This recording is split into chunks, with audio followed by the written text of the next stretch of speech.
अर्जुन सौभाग्यशाली है कि कृष्ण सामने खड़े हैं, नहीं तो अर्जुन ने तो निर्णय कर लिया था, धनुष नीचे रख दिया था, मैं नहीं लड़ रहा, और कृष्ण से अनुमति नहीं मांग रहे थे न लड़ने की, कृष्ण को अपना निर्णय घोषित कर रहे थे, सुना रहे थे, मैं नहीं लड़ रहा, मैंने रख दिया। अर्जुन ने बस एक काम करा है, जब कृष्ण बोल रहे थे तो रथ से कूद के भाग नहीं गए। अर्जुन को कुल श्रेय बस इस बात का है, नहीं तो अर्जुन ने तो बाजी का निर्णय कर ही दिया था अपनी तरफ से। हम सब अपनी बाजी का निर्णय कर चुके हैं अपनी तरफ से, और हम स्वयं अपनी बाजी नहीं पलट पाएंगे, समझिए इस बात को। हम सबको कृष्ण चाहिए जीवन में, और ठीक अपने सामने चाहिए, ठीक उतने सामने चाहिए जितना सामने सारथी होता है रथी के।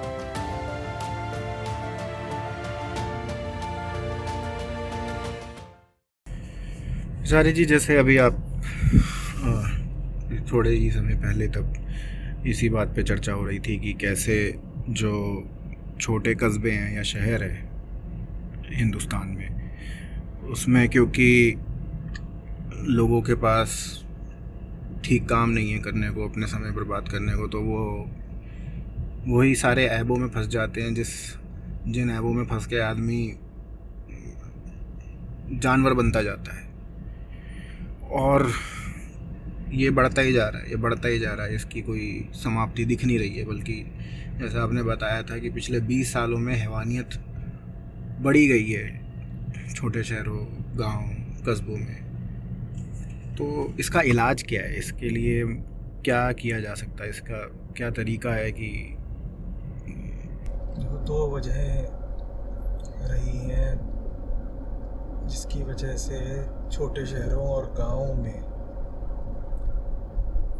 सांस्कृतिक पतन बहुत ज़्यादा हुआ है, और बहुत तेज़ी से हुआ है। 20 साल में ही तस्वीर बदल गई है। जो पहली वजह है वो ज़्यादा मूलभूत है, वो ये है कि जो संस्कृति चल रही थी वहाँ पहले से ही, इन 20 वर्षों में नहीं, इससे बहुत पहले से ही जी, वो संस्कृति अपने आप में बहुत वजन नहीं रखती थी, बहुत ठोस नहीं थी, खोखलापन था। ये रस्में थीं, प्रथाएं हैं, परंपराएं हैं, रूढ़ियाँ, लोग उनका पालन कर रहे हैं, या कुछ मूल्य थे, एक वैल्यू सिस्टम था, लोग उसका भी पालन कर रहे हैं। पर ना तो ये पता है कि किसी मूल्य परंपरा पर आप चल रहे हैं तो क्यों चल रहे हैं, किसी चीज़ को आप मूल्य देते हैं तो क्यों देते हैं, ना आपको ये पता है कि आप किसी प्रथा का पालन कर रहे हैं तो क्यों कर रहे हैं, उस प्रथा के केंद्र में क्या रखा हुआ है। तो उन चीज़ों पे लोग बहुत दिनों से चले आ रहे थे, और ऐसा लगता था कि इस चीज़ में बहुत दम होगा इसलिए इतने दिनों से चल रही है। पर बात ऐसी थी जैसे कोई खोखला पेड़ हो, वो खोखला पेड़ खड़ा रह सकता है बहुत लंबे समय तक, और आपको ऐसा लग सकता है बाहर से देख करके कि अरे ये तो अभी बड़े आकार का है, इसमें अंदर ताकत भी होगी। अंदर से वो खोखला है, एक दिन आंधी आती है वो गिर जाता है, आप कहते हो अरे अचानक गिर गया, आंधी आई अचानक गिर गया, वो अचानक नहीं गिर गया, तो बहुत लंबे समय से खोखला था। बस जैसे वो आंधी का इंतजार कर रहा था कि कोई आए, उतनी ज़ोर का धक्का दे और मैं गिर जाऊं, तो वो हो रहा है। तो पहले ही जो हमारी सांस्कृतिक परंपरा थी वो बहुत हद तक जीर्ण पुरानी, रोगी, खोखली हो चुकी थी।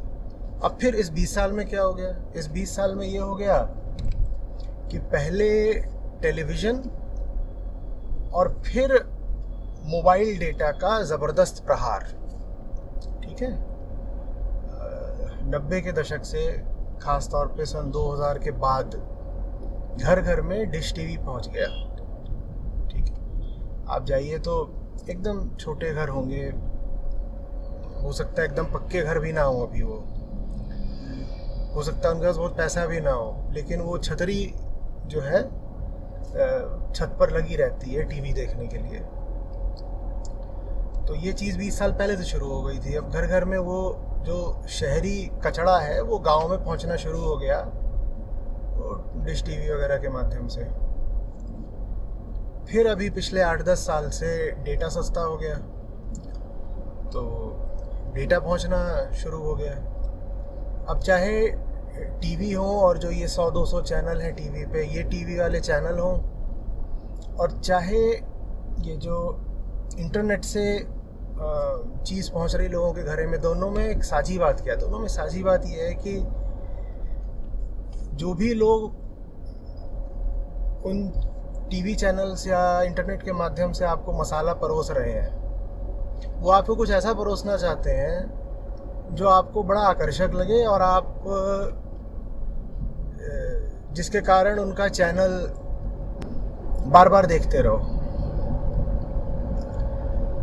तो इन्होंने गंदगी परोसनी शुरू करी। अब गांव का जो चित्त होता है वो शहर की अपेक्षा थोड़ा सा मासूम होता है, थोड़ा मासूम भी होता है, और उसने बहुत दुनिया नहीं देखी होती, माने उसने शहरी दुनिया नहीं देखी होती, शहरी एक्सपोजर उसका होता नहीं है। अब आप जब उसे ये दिखाओगे अपने टीवी सीरियल के माध्यम से या अपने यूट्यूब चैनल के माध्यम से कि देखो शहरों में तो लोग इस तरीके की मौज कर रहे हैं और यही मौज तो ज़िंदगी का लक्ष्य है, तो उस व्यक्ति में फिर एक भीतर कामना जगती है भीषण। वो कहता है ये सब मुझे भी चाहिए, और सिर्फ दिखाया नहीं जाता, ग्लोरीफाई किया जाता है ना कि ये चीज़ें हैं और ये ज़िंदगी में होनी चाहिए, और अगर ये तुम्हारे पास नहीं है तो तुम्हारी ज़िंदगी तो समझ लो कि व्यर्थ ही चली गई।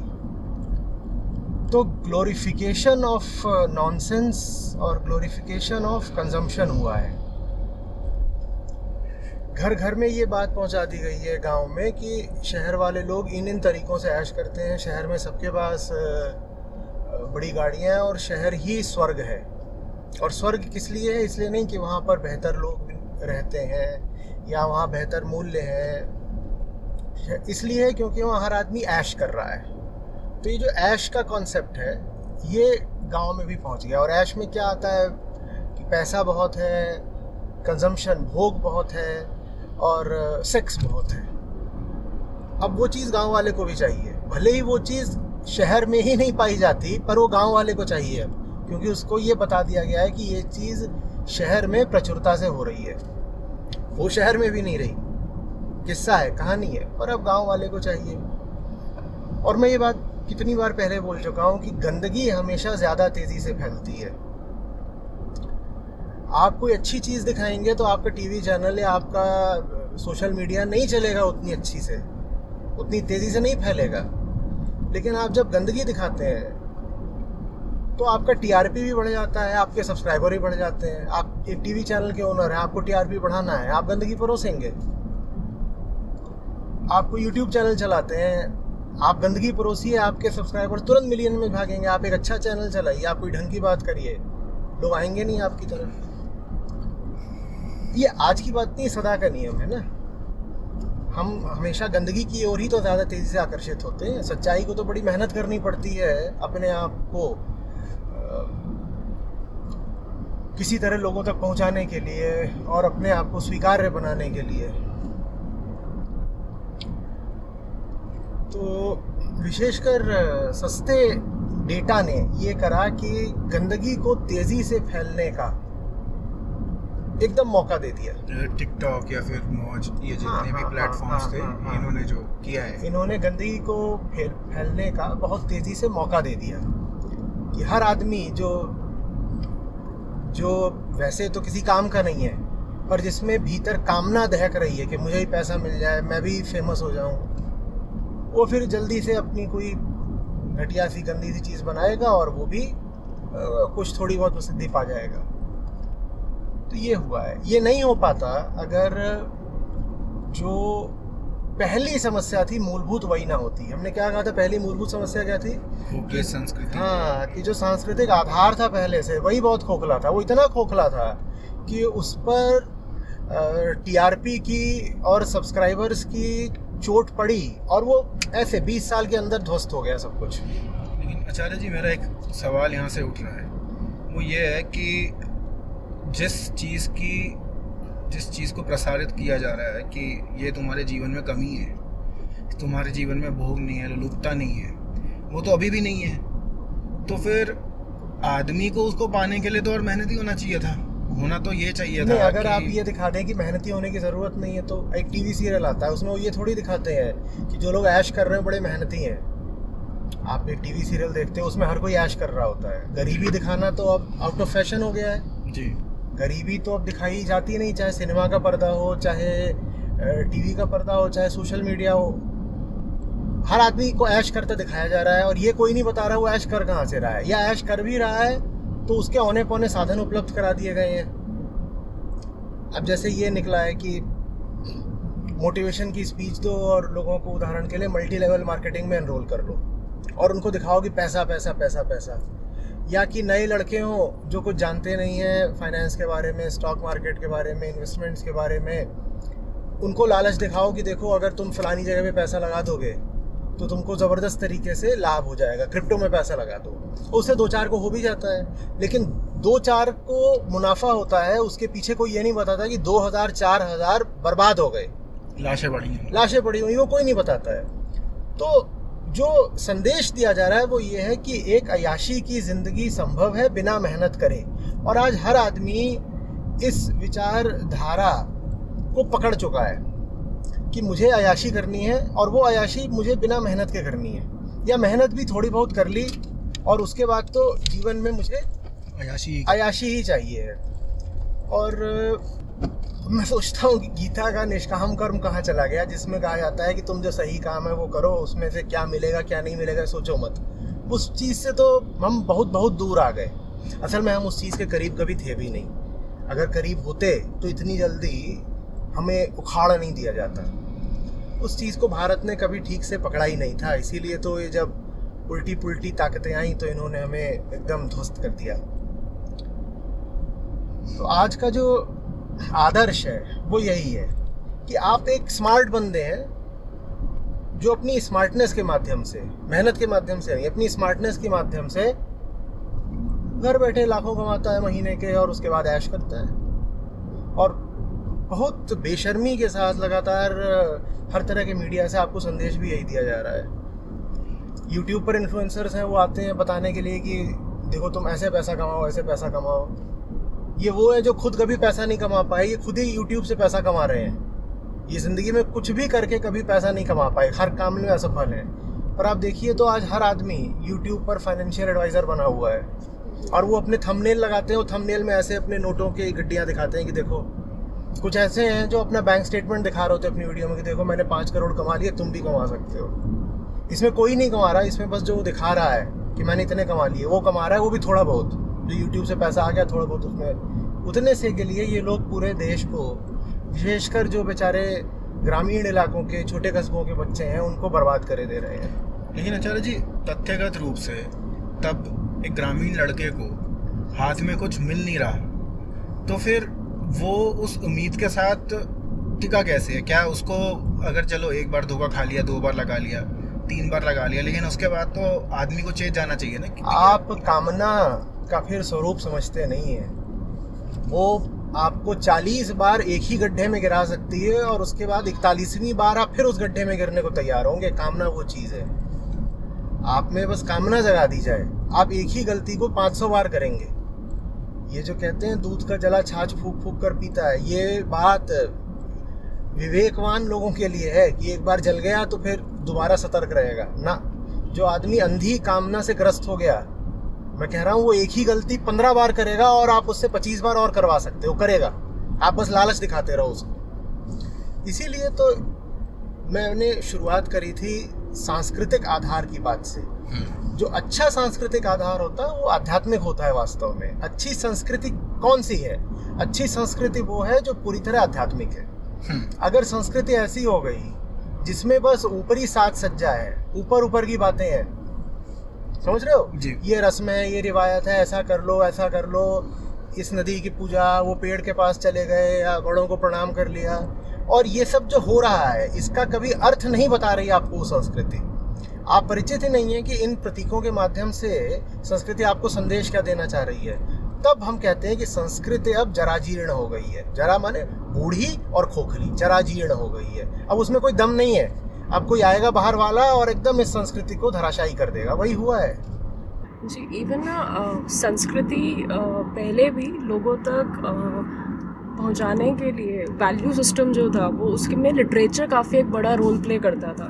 लेकिन आज के समय पर इवन जो अगर हमारी टॉप हम 5 या 10 किताबें देखें, इवन बुक स्टोर्स में भी ऑनलाइन भी, तो उसमें से 2 या 3 तो ये जितना भी पूरा मार्केटिंग या फिर फाइनेंस या इसी से पूरा का पूरा ड्रिवन रहता है। तो पूरा जो वैल्यू सिस्टम है जो जिसकी आप बात कर रहे थे कि उसका इतना पतन हो चुका है कि वो तो इवन अब इन किताबों में भी एग्जिस्ट नहीं करता। इवन दीज बुक्स नहीं, और इसमें दो बातें देखो, एक तो ये कि चलो साहित्य का पतन हो गया, कविता कहीं नहीं है, उत्कृष्ट लेखन नहीं है, गद्य नहीं है, पद्य नहीं है, सब उड़ गया। लेख निबंध तो बहुत दूर की बात है, समीक्षा आलोचना जैसी कोई चीज़ बची नहीं। किताबें क्या आ रही हैं, जैसा आपने कहा कि यही कि पैसा और कैसे कमा लोगे, जल्दी से ये कर लो तो पैसा आ जाएगा, ऐसा वैसे, यही सब है। एक तो गंदगी इस तल पर है, और दूसरी जानते हैं किस तल पर है? दूसरी इस तल पर है कि वो जो कह रहे हैं कि ऐसे पैसा आ जाएगा, वैसे आएगा भी नहीं। पहली गंदगी तो ये है कि आपने बाकी सब कुछ छोड़ करके बस यही कहना शुरू कर दिया, यही लिखना और यही पढ़ना शुरू कर दिया कि पैसा पैसा पैसा। एक तो ये गंदगी हो गई, और दूसरी गंदगी ये है कि ये जो किताबें आ रही हैं जो आपको क्विक मनी, इजी मनी के तरीके बता रही हैं, इनमें से किसी भी किताब को पढ़ करके आप 5 रुपए नहीं कमा सकते। हाँ, इन किताबों की बिक्री ज़रूर हो जाती है ये बता करके कि देखो the shortcut to success is here. तो ये तो सब देखो जवान पीढ़ी को बेवकूफ़ बनाने वाली बातें हैं। भारत एक युवा देश है, हमारी सबसे बड़ी जो आबादी है वो है अभी यही 15 से लेकर के 30-35 तक के आयु वर्ग में। तो जिसको जो कुछ भी बेचना है उसे जवान लोगों को ही बेचना पड़ेगा, क्योंकि आबादी में जवान लोग ही सबसे ज़्यादा। तो यही वजह है कि जवान लोगों को लक्ष्य बना करके उनका शिकार करने के लिए आज हर आदमी तत्पर है, चाहे वो एक राइटर हो चाहे मार्केटर हो। और राइटर ही मार्केटर है, मार्केटर ही राइटर बन गया है। तो ये सब हो रहा है। देखो, पैसा कमाना अपने आप में एक अच्छा लक्ष्य भी हो सकता है, क्यों इनकार करें इस बात से। और पैसा आपके शारीरिक निर्वाह के लिए और दैनिक आवश्यकताओं और इन चीज़ों के लिए ज़रूरी भी है, तो पैसा कमाना होता है। लेकिन जिस तरीके से ये बता रहे हैं पैसा कमाना है, ऐसे तो मैं निश्चित रूप से बता सकता हूँ वही नहीं कमा सकता। भाई, आप अगर जानना ही चाहते हो शेयर मार्केट के बारे में तो उसकी किताबें हैं वो पढ़ो, और उसमें एक रिगरस मैथमेटिकल मॉडलिंग होती है। आप कॉमेडियन आकर के फाइनेंशियल एक्सपर्ट बने हुए हैं। जिस आदमी को खुद ना पता हो कि क्या करना है क्या नहीं करना है, वो आ रहे हैं और माहौल कुछ ऐसा बनाया जा रहा है जैसे कि बहुत आसान है और एक जादू की चीज़ है क्रिप्टो, उसमें जो भी जाकर के लगा देगा पैसा वो कमाना शुरू कर देगा। हाँ, उसका भाग्य खुल जाएगा। और जब लोग डूबते हैं और लोगों के इसमें हज़ारों लाखों कई बार करोड़ों बर्बाद होते हैं, तब ये सब फाइनेंशियल एनालिस्ट्स और ये सब ये कहीं जवाब देने नहीं आते। फाइनेंशियल एनालिस्ट भी कई स्तरों के होते हैं, ऊंची कोटि के, हाई लेवल के सीरियस एनालिस्ट्स भी होते हैं,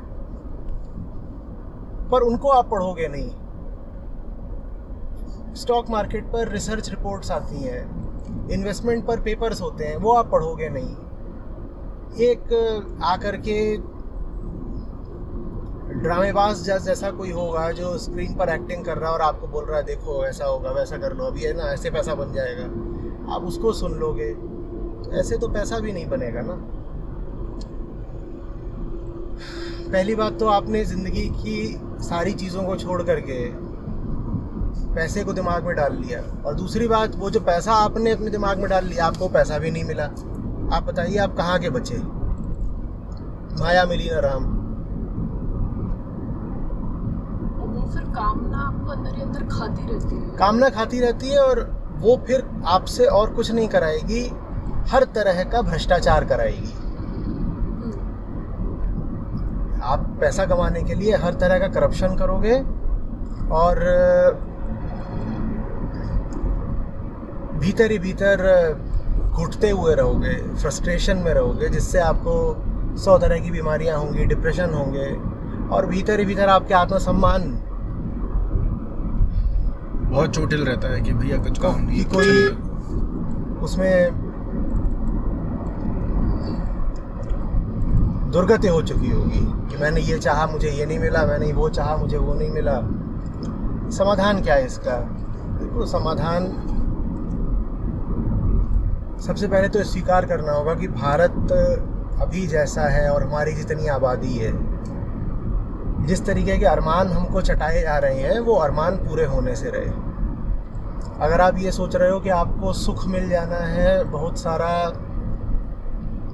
पैसा कमा करके, तो आपने अपने आप को सुख से वंचित कर लिया, क्योंकि इतने सारे जवान लोगों को करोड़पति बना देने की सामर्थ्य हमारी ये वैश्विक अर्थव्यवस्था में नहीं है। ये बात साफ साफ समझ लें, सुन के चोट लगेगी, पर अच्छा है कि चोट लग जाए। जितने जवान लोग भारत में हैं, उन सबके अरमानों को पूरा कर पाने की ताकत भारतीय अर्थव्यवस्था में तो छोड़ दो, ग्लोबल इकोनॉमी में भी नहीं है। तो अगर आपके भीतर ये भाव डाल दिया गया है कि बेटा तू भी जल्दी से झट से 5 करोड़ कमा करके अय्याशी कर सकता है, तो आप इस सपने को दफन कर दें। ऐसा होने से रहा। सबसे पहले तो जीवन में पैसे के अलावा जो सुख हैं, जो हाइट्स हैं, जो संभावनाएं हैं, उनको तलाशें। जब जीवन में कुछ और रहता है ऊंचा, तो आदमी पैसे का ही मोहताज नहीं रहता। आदमी ये नहीं कहता कि पैसा है तो सब कुछ है, पैसा नहीं तो कुछ नहीं। आपको अपने जीवन के दूसरे आयामों को, डायमेंशंस को विकसित करना पड़ेगा, तो आपकी फिर पैसे पर निर्भरता कम होती है। अगली बात, कितनी भी निर्भरता कम कर लो पैसे पे, पैसा तो फिर भी चाहिए, ज़िंदगी जीनी है। तो उसके लिए आपको 2 चीज़ें चाहिए होंगी, गंभीर पढ़ाई और गंभीर मेहनत। आप अगर जिस भी क्षेत्र में काम कर रहे हैं उसकी गहरी समझ पकड़ नहीं रखते हैं, तो आप उस क्षेत्र के विशेषज्ञ, एक्सपर्ट नहीं बन सकते। और अगर नहीं बन रहे तो आपको पैसा भी नहीं मिलेगा। तो पहली बात तो जो ओल्ड फैशन पढ़ाई है उसको बिल्कुल आप डिस्काउंट मत कर दीजिए कि साहब ट्रेडिशनल एजुकेशन में तो कुछ रखा ही नहीं है। काफ़ी कुछ रखा है। शेयर मार्केट सट्टा बाजार नहीं है, जुए का खेल नहीं है, थ्रो ऑफ डाइस नहीं है, वो सर्टेन प्रिंसिपल्स पर चलता है। एक शेयर मार्केट का उदाहरण लेके बता रहा हूँ। मार्केटिंग भी ऐसी चीज़ नहीं है कि आप सड़क पे खड़े हो जाओगे और अपनी स्मार्टनेस दिखा दोगे तो आपका माल बिक जाएगा। वो भी कुछ बहुत गहरे प्रिंसिपल्स पर चलता है। आपको उदाहरण के लिए अगर स्टैटिस्टिकल एनालिसिस नहीं आता है तो आप एक अच्छे मार्केटर नहीं बन पाओगे। एक अच्छे सेल्समैन बन सकते हो, अच्छे मार्केटर नहीं बन पाओगे अगर आप अच्छा रिगरस मैथमेटिकल एनालिसिस करना नहीं जानते तो। और अच्छी मैथमेटिकल फाउंडेशन के बिना आप कभी भी फाइनेंशियल इंस्ट्रूमेंट्स से तो पैसा कमा ही नहीं सकते हो। तुक्का चल जाए, 2-4 बार आपकी लॉटरी लग जाए, वो बात अलग है, पर आप एक सक्सेसफुल करियर नहीं बना सकते लॉन्ग टर्म। तो जो बेसिक एकेडमिक वर्क है वो करिए। और दूसरी बात, उस एकेडमिक वर्क को करने के बाद भी मेहनत के लिए तैयार रहिए कि मेहनत तो अब करनी ही है जीवन भर। तो मैंने 3-4 चीज़ें बोली। मैंने कहा सबसे पहले तो जल्दी से अमीर हो जाने का लालच आप छोड़ दीजिए, भले ही कोई यूट्यूबर आपको कितने भी सपने दिखा रहा हो। दूसरी बात, जिस क्षेत्र में आप काम करना चाहते हैं उसका पूरा ज्ञान हासिल करिए। ज्ञान का कभी कोई विकल्प नहीं होता।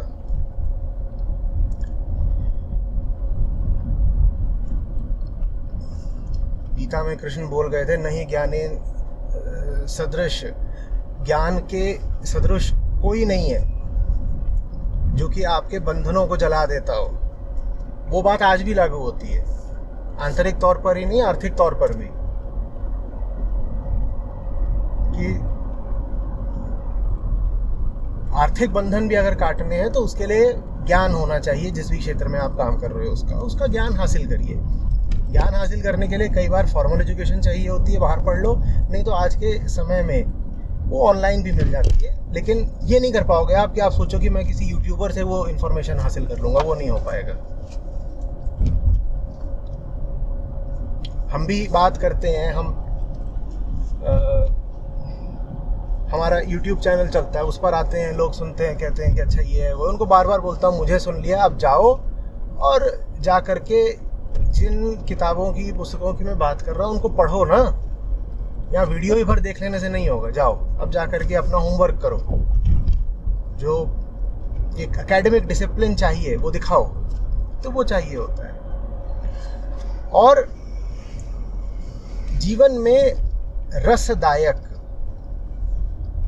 कई चीज़ों को आप रखें ताकि आपको पैसे पर ही निर्भर ना होना पड़े कि पैसा आया तो खुश और पैसा नहीं तो मातम है।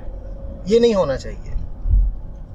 और भी ऐसी चीज़ें होनी चाहिए जो आपको प्रसन्न रखें और आपके जीवन में सार्थकता का भाव रखें कि ज़िंदगी है और ज़िंदगी में एक उद्देश्य है और मैं अच्छा चल रहा हूँ। ठीक है, तो आचार्य जी, इससे एक सवाल मेरे मन में उठता है। ये एक तरीके से कह सकते हैं कि मैंने आपकी जो आपने बात कही उसको अगर सोचूं कि कोई औसत ग्रामीण इलाके का एक लड़का है, उसने अभी अभी आपको सुना है, तो जैसा आपने बोला कि खोजिए पहले एक उचित लक्ष्य जिसके ऊपर आप फिर मेहनत कर पाए। क्या उसको खोजने के लिए ही नहीं पहले उसको आध्यात्मिक शिक्षा की आवश्यकता पड़ेगी? मतलब जिस हिसाब से फिलहाल उसका मन है, क्या उस मन के बूते वो एक सार्थक लक्ष्य ढूंढ भी सकता है? आध्यात्मिक शिक्षा तो पहले तो ज़रूरी थी, आज 10 गुनी और ज़रूरी है। लोगों को ये लगता है कि वो पुराने समय की कोई बात है और आज तो उसकी कोई उपयोगिता या रेलेवेंस, प्रासंगिकता है नहीं। उल्टी बात है, आज ज़्यादा ज़रूरी है।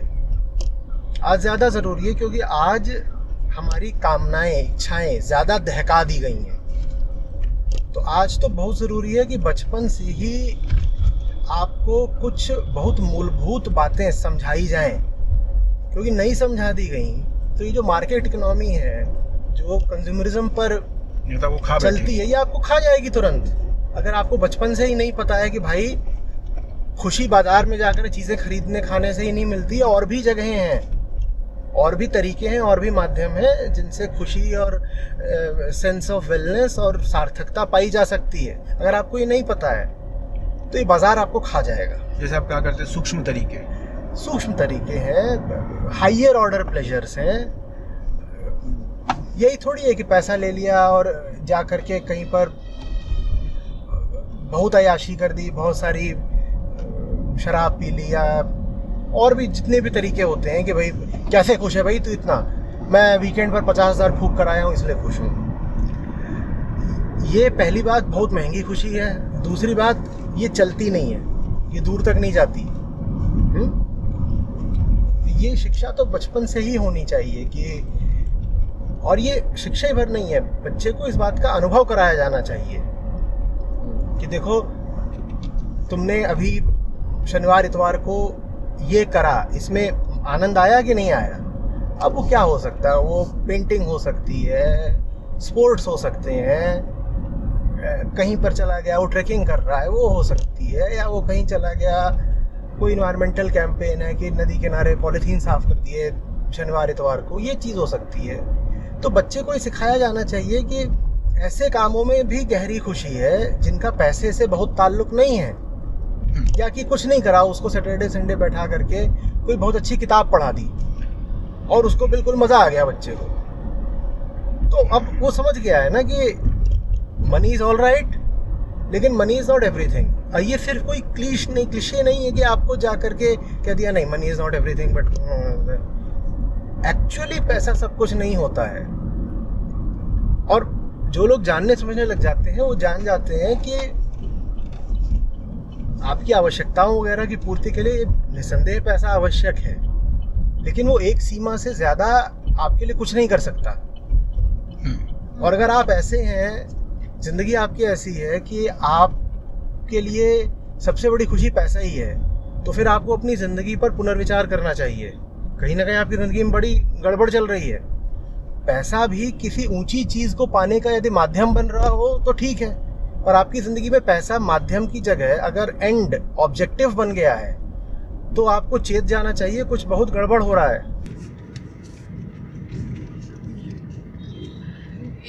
एक और सवाल था मेरा आचार्य जी इसी से संबंधित कि जैसे आपने कहा कि भारत जो है युवाओं का देश है, तो यहाँ पर और साथ में युवा सबसे ज़्यादा अपने जो समय व्यतीत करते हैं वो इन्हीं सारे सोशल मीडिया प्लेटफॉर्म्स पे ही करते हैं, और वहाँ पे जिस तरीके का कंटेंट अवेलेबल होता है वो आपको बिल्कुल प्रभावित करता है, और आपको और ज़्यादा प्रभावित करता है जब आपका पहले से ही कोई मूल फंडामेंटल्स आपके स्ट्रॉन्ग नहीं हुआ करें। तो कई बार मैंने ये सवाल जो है लोगों से सुना है इस विषय में भी कि क्योंकि वो बार बार वही कंटेंट सोक करते रहते हैं पैसे के अराउंड, कंजम्पशन के अराउंड, क्योंकि वहाँ तो इमेजेस दिख रही हैं आपको कि लोग भोग रहे हैं, लोगों के साथ इतना अच्छा हो रहा है, या लोग अब आज में देखिए अर्थव्यवस्था इतनी आगे बढ़ रही है, सभी लोग पैसा कमा रहे हैं, हम ही हैं जो नहीं कमा पा रहे, हम ही छूट गए बस उस लाइन में जो है आगे बढ़ने से।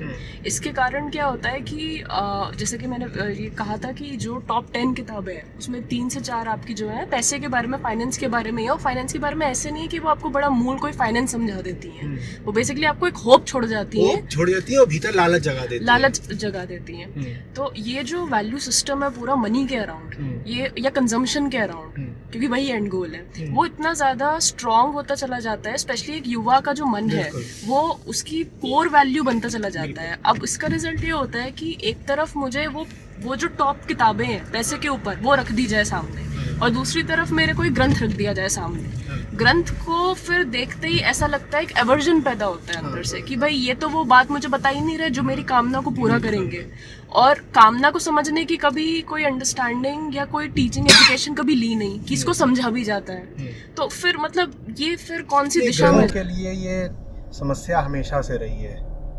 ये जो है हमेशा एक तरह का अनइक्वल बैटल रहा है जहाँ ग्रंथों को इस तरह से जूझना पड़ा है, लेकिन ग्रंथ जूझते रहे हैं। इस तरह की बातें, इस तरह के विचार, इस तरह की किताबें जो कहती हैं कि भोग ही सब कुछ है, आओ आओ पैसा कमाओ, ये आते रहे हैं जाते रहे हैं। और ग्रंथ इनका प्रहार झेल के, इनकी चुनौतियां झेल के भी ग्रंथ अपनी जगह यथावत रहे हैं। तो पहले भी झेल लिया है, आगे भी झेल लेंगे, ऐसी इसमें कोई बात नहीं है कि आज ऐसा हो गया है कि, क्योंकि देखो बात सीधे सीधे सत्य की है। मान लो ये जो बातें हैं कि पैसा ही सब कुछ है, मान लो ये बात सब मान भी लेते हैं, ठीक है, एक बार को कल्पना करो कि सबने ये बात मान ली। अगर सबने ये बात मान ली तो क्या होगा? अगर सबने ये बात मान ली तो सब इसी बात पे अमल करने लगेंगे जी। और जैसे ही अमल करेंगे तो क्या पाएंगे कि बात झूठी है, तो उन्हें ग्रंथों की ओर लौट के आना पड़ेगा। तो ग्रंथ तो हार के भी जीतेंगे, ग्रंथों को तो हार कर भी जीतना ही है, उसमें कोई ऐसी समस्या आने नहीं वाली है कभी भी। तो बस इतना है कि ग्रंथ तो हार के जीत जाएंगे क्योंकि उन्हें लौट लौट के आना है, वो सच्ची चीज़ है। लेकिन आपके पास एक ही जिंदगी है, हाँ, आपको जिंदगी दोबारा नहीं मिलेगी, ठीक है ना। गीता तो अमर है लेकिन आप अमर नहीं हो। गीता को आप कितना भी हरा लो, गीता फिर जीत जाएगी, लेकिन आपकी अगर अपनी जिंदगी बर्बाद होगी क्योंकि आपने गीता नहीं पढ़ी तो आपको जिंदगी दोबारा नहीं मिलेगी। तो गीता के पास अब इसलिए नहीं जाइए कि गीता बहुत ऊंची है, गीता के पास इसलिए जाइए क्योंकि आपको अपनी जिंदगी बचानी है। गीता का कुछ नहीं बिगड़ेगा अगर आप उसके पास नहीं गए तो। ये अपने से प्रेम की बात है। हाँ, ये तो अपने प्रति प्रेम की बात है। गीता तो हमेशा विजयी रहनी ही है। ये आपको देखना है कि आपको अपनी जिंदगी बचानी है कि नहीं बचानी है। आप गीता को त्याग देंगे, गीता का कुछ नहीं चला जाएगा, पर आपने गीता को त्याग दिया तो आप बर्बाद हो जाएंगे, ठीक है। तो ग्रंथों के सामने ये चुनौती हमेशा से रही है और ग्रंथ इस चुनौती को हमेशा से जीतते आए हैं, हार के भी जीतते आए हैं, हाँ। लेकिन जो आज की पीढ़ी है वो कितनी पीड़ा में जिएगी, वो अपनी जिंदगी की लड़ाई हारेगी या नहीं हारेगी, वो इस पे निर्भर करता है कि वो जो कुछ मूलभूत सत्य हैं जीवन के, जो अध्यात्म में निहित हैं, उन सत्यों की ओर बढ़ती है या नहीं बढ़ती है। तो अच्छी बात है कि लोग कहें कि पैसा कमाना ये सब आना है, बहुत अच्छी बात है, आप पैसा कमाइए, लेकिन उसके पहले आपको ये पता होना चाहिए कि ज़िंदगी क्या है और जीने का उद्देश्य क्या होना चाहिए। उसके बाद आप कमाइए पैसा, बहुत अच्छी बात है। आप ज़िंदगी को ही नहीं जानते, आप खुद को नहीं जानते, तो आप पैसा कमा किसके लिए रहे हो? ये बहुत अजीब सी बात नहीं है? जी आप कह रहे हो पैसा कमा रहे हो, मैं पूछूं किसके लिए? आप बोलो अपने लिए। मैं पूछूं आप हैं कौन? आप स्वयं को जानते नहीं, आत्मज्ञान जैसा कुछ है नहीं जरा भी, और आप इधर ही जाना है जी। और आप पैसा कमा रहे हैं, तो आप पैसा वास्तव में किसके लिए कमा रहे हैं? फिर आपकी हालत और उस खरगोश में क्या फ़र्क है जो अपने लिए गाजर इकट्ठी कर रहा है? गाजर जो इकट्ठी कर रहा है उसे तो फिर भी उसकी कम से कम एक शारीरिक भूख शांत होती है, शारीरिक भूख सीमित होती है। आप 2 गाजर ज़्यादा नहीं खा पाओगे, आप खरगोश हो। मानसिक भूख असीमित होती है, असीमित होती है और अनंत, मतलब समझ रहे हो ना? जी, शारीरिक भूख तो बड़ी मासूम चीज होती है, आपको जितना चाहिए उतना खा लोगे, फिर नहीं खाओगे। मानसिक भूख बड़ी खतरनाक चीज होती है। अध्यात्म इसलिए है ताकि आप अपनी मानसिक भूख को समझ पाओ। आपका मन भूखा है, पर वो किस चीज का भूखा है आप इस चीज को जान पाओ, इसी के लिए तो अध्यात्म है। पैसा कमाना बुरी बात नहीं, लेकिन अपनी जिंदगी को न जानना, अपने बारे में पूरी तरह से अंधेरे में रहते हुए पैसा कमाना बहुत बेवकूफ़ी की बात है। ठीक है, तो एक मूलभूत आधार तैयार हो, उसके बाद आप पैसा वगैरह कमाएं तो ठीक है। तो आपको पता तो होगा कम से कम ना कि आप पैसा क्यों कमा रहे हो।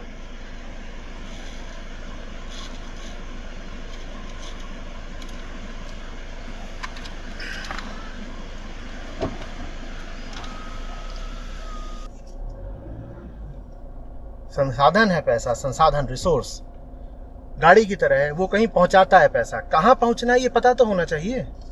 आप जानते ही नहीं आपको कहाँ जाना है, तो गाड़ी क्या कर लेगी आपके लिए? हो सकता है उस गाड़ी से आप अपनी कब्र तक पहुंच जाओ, ये करोगे उस गाड़ी का इस्तेमाल आप। लक्ष्य पता हो तो ही गाड़ी काम आती है ना। लक्ष्य पहले आता है, गाड़ी बाद में आती है। इसी तरीके से दिमाग का सुलझना जरूरी है, फिर पैसा कमाइए, या दोनों साथ साथ चलें कम से कम, कि दिमाग का सुलझना और आर्थिक अर्जन, ये दोनों साथ साथ चलें।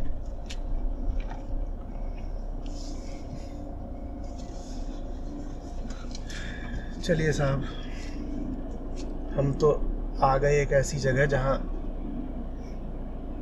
हमारी गाड़ी हमको ले आई। और एक ऐसी जगह आए हैं जहाँ जाने आने के लिए भी गाड़ी लगती है, और जहाँ अंदर आकर के पैसा खर्च भी करना पड़ता है। एक पिक्चर आई है, हमने सुना है किसी कुत्ते की कहानी है, काफ़ी मार्मिक, 777 चार्ली नाम से। तो हम वो देखने आए हैं। अगर अच्छी लगी तो आने वाले किसी समय में उसके बारे में कुछ कहेंगे, या तो ऐसे ही रिकॉर्डिंग पे या फिर एपी सर्कल में आपको बताएंगे। चलिए।